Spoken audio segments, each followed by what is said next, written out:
I will tell you my story, our story. What is the reason, you ask? The story needs to be told, and if there is no one left to tell it, its meaning will be lost. Why now, you ask, when all lies shattered around us? Yes, you are right.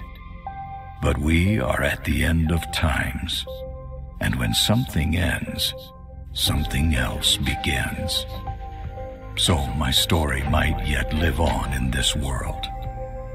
They gave me different names.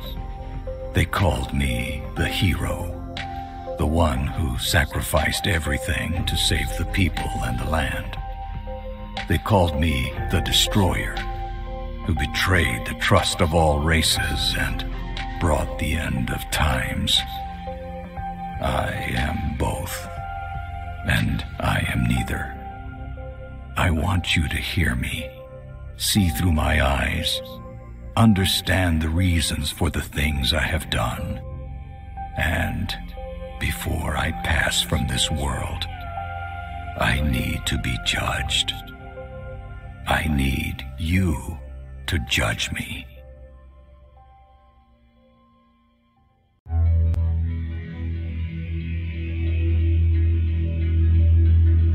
Our land is dying, and we are dying with it. This was not always the case. Artara was once a place of wonder and beauty. The 5 races thrived in peace and harmony. Then, long ago, something happened. A cataclysm of unimaginable proportions. Something so disastrous, we don't even have a name for it. For when it destroyed our civilization, it took with it all knowledge of history. The past is now lost to us. Our future is uncertain. We are left trapped in a bleak and dismal present. The land itself is our enemy now. The weather extreme and unpredictable. Droughts persist for several weeks, followed by floods that wash everything away. Yet our gravest problem is the lack of sunlight. Storm clouds shroud our world in everlasting twilight. Without the sun, we are unable to grow food, and so we struggle to survive this dark world, a seemingly hopeless battle. I look back now to when I was a young boy, living on the fringe of the human domain. While hunting for food, I stumbled upon ruins uncovered by a recent earthquake. A bad omen, normally avoided. But this time, something drew me in.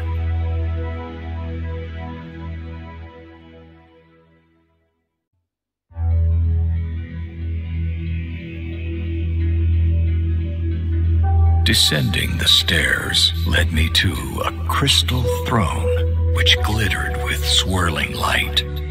I felt strangely compelled to approach and sit.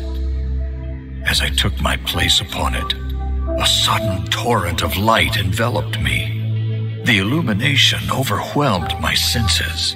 I grew nauseous and weak, but before I lost consciousness, the throne ejected me to the floor.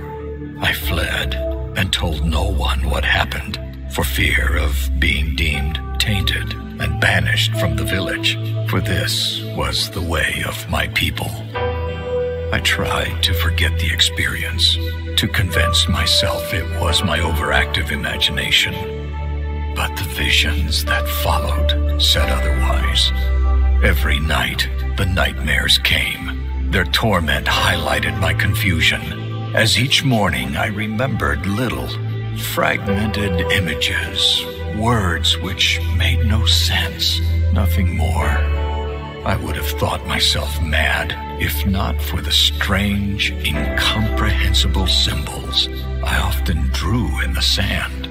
Proof that forces beyond my understanding were at work. People in my vicinity kept their distance. and I think they feared me. Over time, they learned to tolerate my unusual nature, but I was always alone, left to brood and ponder my strange fate. One winter, it all came flooding back to me. I realized the crystal throne sat not at the bottom of some ancient ruins, but at the top of a construction incomprehensible in scale. That the ruins were not ruins of some lost city or ancient castle, but a single massive tower buried deep within the earth, and buried upside down. Some unexplainable force had lifted the construction into the sky, rotated it, and driven it into the ground. In that moment of clarity, I knew one thing above all others. I had to go back to that place, for the power within was the one thing that could save Artara. Years later, I found myself a commander in the last human kingdom's militia. The king, a just man and good friend, granted me a favor for my years of loyal service.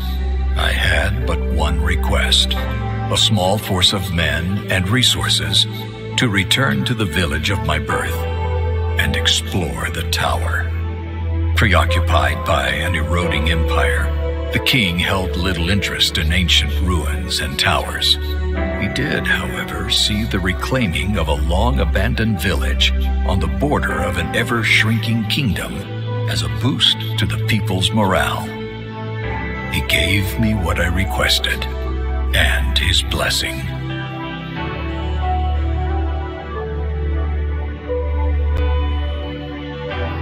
So here I am, returning to the very place which has haunted me my entire life.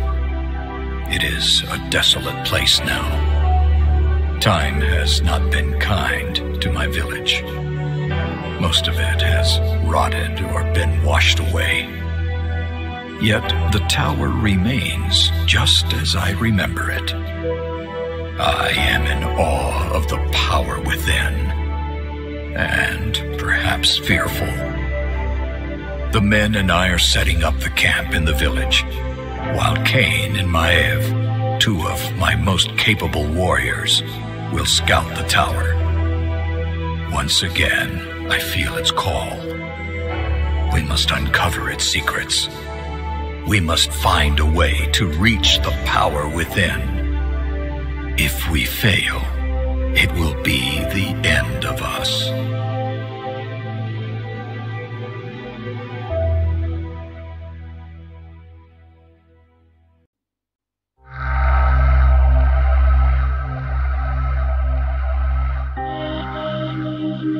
This land was once a beautiful place.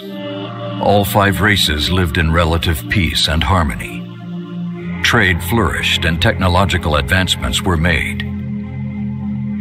Humans were the most populous and occupied the central lands. Dwarves lived in the highlands of the west and built underground cities filled with precious stones. Elves were caretakers of vast living forests in the east. To the north, mighty frostlings ruled icy plains and frozen seas. To the south, mystical shadow people wandered great deserts. The world was in balance. There was no magic as we know it today. No mysterious powers over air or fire. No magic-fueled artifacts able to grind mountains to dust. There were godlike beings, rulers of 4 elements, but their power came from immortality and wisdom, not from mystical force. Instead, there was progress, technological advancements that gave races control over the world. Steam machines, electricity, amber stones which could harness the energy of the sun, medicine, metallurgy, and flying machines. People's ambitions raised ever higher, to reach the stars one day. Then, one day, strange globes of dark blue light began to appear in random places.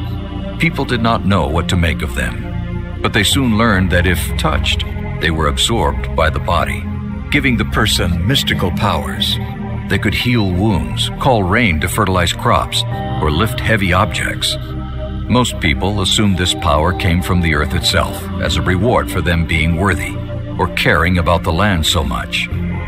Only some doubted that and wondered where the power really came from and what would be the real price to pay for it.